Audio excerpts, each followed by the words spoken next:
സ്നേഹം നിറഞ്ഞവരെ, നമ്മളൊക്കെ കേൾക്കാറുണ്ട് പ്രാർത്ഥിക്കുവാനായിട്ട് എല്ലാവർക്കും ഓരോ കാരണങ്ങളെന്ന്.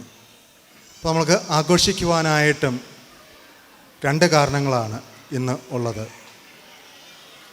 ആഗോള ക്രൈസ്തവ വിശ്വാസത്തിൻ്റെ അടിസ്ഥാനമായ ക്രിസ്തുവിൻ്റെ ഉയർപ്പും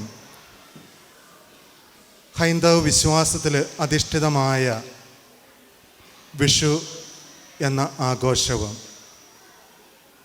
രണ്ട് വ്യത്യസ്ത മതവിശ്വാസത്തിൽ അധിഷ്ഠിതമാണെങ്കിലും രണ്ട് ആഘോഷങ്ങളും നൽകുന്ന സന്ദേശം ഒന്ന് തന്നെയാണ്: നന്മയുടെ വിജയം എന്നും എല്ലായ്പ്പോഴും എവിടെയും ഉണ്ടായിരിക്കുമെന്നത്. അന്ധകാര ശക്തികൾ എത്രത്തോളം പ്രാബല്യത്തോടെ ഈ ലോകത്ത് വേരൂന്നിയാലും സത്യവും നീതിയും നന്മയും സ്നേഹവും ആത്യന്തികമായി വിജയിക്കും എന്നുള്ള സന്ദേശമാണ് ഈ രണ്ട് ആഘോഷങ്ങളും നമുക്ക് നൽകുന്നത്. ഈസ്റ്ററിനെ പറ്റി പറയുമ്പോൾ വിവിധ പറഞ്ഞ പോലെ ഒരു വലിയൊരു പ്രഘോഷണത്തിനൊന്നും ഞാൻ ഉദ്ദേശിക്കുന്നില്ല. എൻ്റെ മനസ്സിലേക്ക് വരുന്ന ഒരു ഈസ്റ്റർ സംഭവം നമ്മൾ ബൈബിളിൽ വായിക്കുന്നതാണ്. ഉത്ഥാനത്തിന് ശേഷം യേശുവിൻ്റെ ശിഷ്യന്മാർ ഉത്ഥാനത്തിൽ അത്ര വിശ്വാസമൊന്നും ആയില്ല അവർക്ക്. കാര്യം ഈശോ ഒരു പ്രാവശ്യം ഉദ്ധിതനായ ഈശോ പ്രത്യക്ഷപ്പെട്ടെങ്കിലും അവർക്ക് വിശ്വാസം പോരായിരുന്നു. പത്രോസ് പറഞ്ഞു, ഞാൻ മീൻ പിടിക്കാൻ പോവുകയാണ്. ബാക്കിയുള്ളവരും പറഞ്ഞു, ഞങ്ങളും നിൻ്റെ കൂട്ടത്തിൽ വരുന്നു. കാരണം അവർക്കെല്ലാം അറിയാമായിരുന്ന ഒരു തൊഴിലാണ് മീൻപിടുത്തം, മുക്കുവരായിരുന്നു. അപ്പോൾ അവർ പറഞ്ഞു, ഞങ്ങളും പോകുന്നു. കാരണം യേശുവിൻ്റെ മരണത്തിന് ശേഷം ജീവിതത്തിൽ ഒരു തരത്തിലുള്ള ഒരു ശൂന്യതയാണ് അവർക്ക് അനുഭവപ്പെട്ടത്.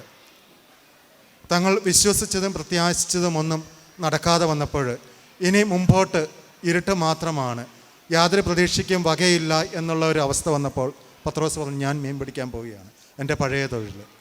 മറ്റുള്ളവരും പോവുകയാണ്. പക്ഷേ യേശു അവരെ പിൻചെല്ലുകയാണ്.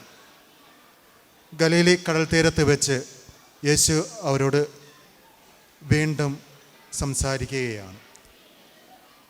അതായത് പീഡാസഹനവും മരണവും ഒന്നിൻ്റെയും അവസാനമല്ല, മറിച്ച് പുതിയൊരു ജീവിതത്തിൻ്റെ തുടക്കം മാത്രമാണ് എന്ന് അവരെ ഓർമ്മിപ്പിക്കുകയാണ്.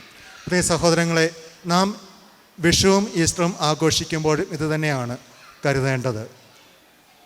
നമ്മുടെ സഹനങ്ങൾ, കഷ്ടപ്പാടുകൾ, വേദനകൾ ഒന്നും അവസാനമല്ല. ഇതിൻ്റെ അപ്പുറത്തേക്ക് നന്മയുടെ ദിനങ്ങൾ ഉണ്ട് എന്ന് നാം പ്രത്യാശിക്കുന്നു, വിശ്വസിക്കുന്നു, അതിനായിട്ട് അധ്വാനിക്കുന്നു. നമുക്കൊക്കെ വിഷുക്കണിയെപ്പറ്റി ഒത്തിരി അറിവുണ്ട്. വളരെ കൃത്യമായിട്ട്, വളരെ വ്യക്തമായിട്ട് പ്ലാനിങ്ങൊക്കെ നടത്തി വരും വർഷം എങ്ങനെയായിരിക്കണമെന്നുള്ളതിനെപ്പറ്റി കണക്കുകൂട്ടലുകൾ നടത്തി നമ്മളൊരു കാഴ്ച കാണുകയാണ്. പുതുവർഷത്തിൻ്റെ ആരംഭത്തിലല്ല എങ്കിലും ഒരു വർഷാരംഭം പോലെ തന്നെയാണ് വിഷുവും. വിഷുക്കണി നന്നായിരുന്നാൽ മുന്നോട്ടുള്ള ആ ഒരു വർഷം എന്നും ഐശ്വര്യപൂർണവും സമ്പദ് സമൃദ്ധിയുള്ളതും സന്തോഷകരവുമായിരിക്കുമെന്ന് ഉള്ള ഒരു വിശ്വാസമാണ്.